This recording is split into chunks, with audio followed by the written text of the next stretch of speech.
I never thought that a promotion could completely change the way I saw my life, but apparently I was wrong. My name's Alex, I'm 36 and I've been married to Claire for 8 years. For most of our relationship, I always thought I was the one holding the power at home, the one who made the decisions, who steered our lives. I was confident, maybe even a little cocky, that nothing could shake the balance we had. Turns out, I was about to get a very rude wake-up call. It all started on a Friday evening. Claire had been unusually secretive about her work all week, brushing off questions about projects and meetings. She was usually the type to brag about her wins, to share every little accomplishment. But this time she was quiet, almost smug. I didn't think much of it at first. I assumed it was just one of those weeks. We went out to dinner and she was radiant, glowing, full of energy, and I laughed to myself thinking maybe she had some small win at work. I had no idea just how massive her news would be.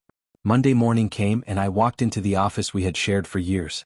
I ran my hand over the familiar desk, noticed how everything looked the same picture frames, the same books, the same little notes we left each other over time. And then Claire walked in. She was dressed sharply, power suit, crisp blouse, heels clicking confidently against the floor. She held herself differently, straighter, stronger. There was something in her eyes I had never seen before, a mix of authority and triumph. And I didn't realize it yet, but it was coming for me. "Good morning, Alex," she said, her voice calm but commanding, slicing through the quiet like a knife. I smiled, trying to play it cool, thinking maybe she just wanted to start the day with a joke. But then she kept going. "I hope you're ready for the new changes. Starting today, I'm in charge." She paused just long enough to let it sink in.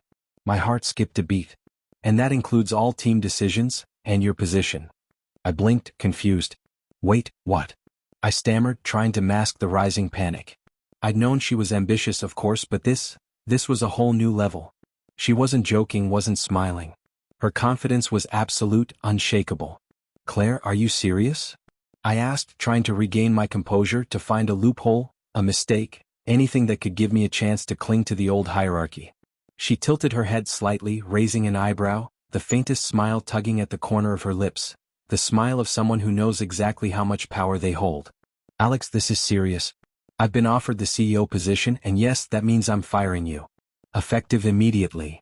I laughed, awkwardly at first, thinking maybe she was pulling some insane joke, some test to see how I'd react.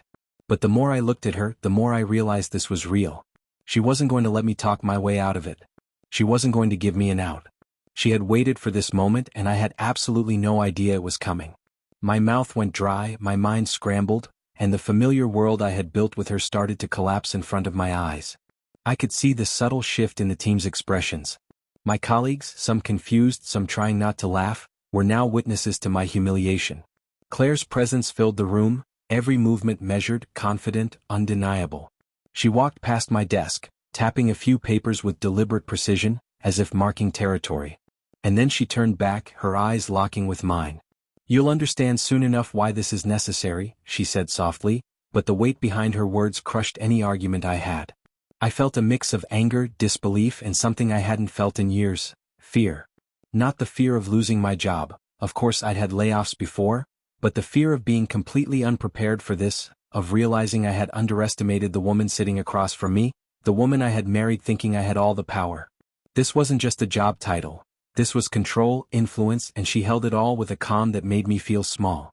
In front of everyone in our shared office, she had just taken over, and there was nothing I could do about it.